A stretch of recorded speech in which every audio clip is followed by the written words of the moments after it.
Ang sabi nitong nagtotroll, pero duda ko, si Mandalulu din to. Sabi niya, trabaho daw na dulas. So ano pala tawag mo? Para legal ako. Nagpe-perform lang ako sa trabaho ko. Dahil si Alfred, hindi gumagamit ng prosecutor kagaya ni Mandalulu. May batch of lawyers, may group of lawyers si Alfred. At doon ako nagtatrabaho.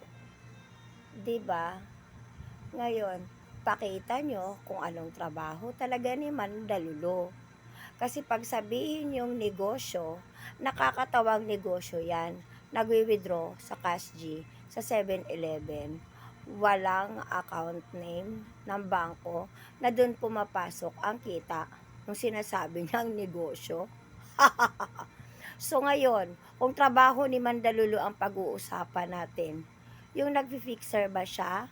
Nangungutang ng 2K kay Daddio at pinautang ng pera ni Buducci?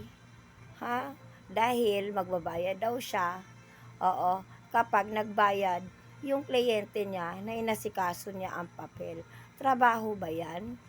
Pero nagtataka ako, bakit nakakabili ng iPhone? Ilan pa ang nabibili?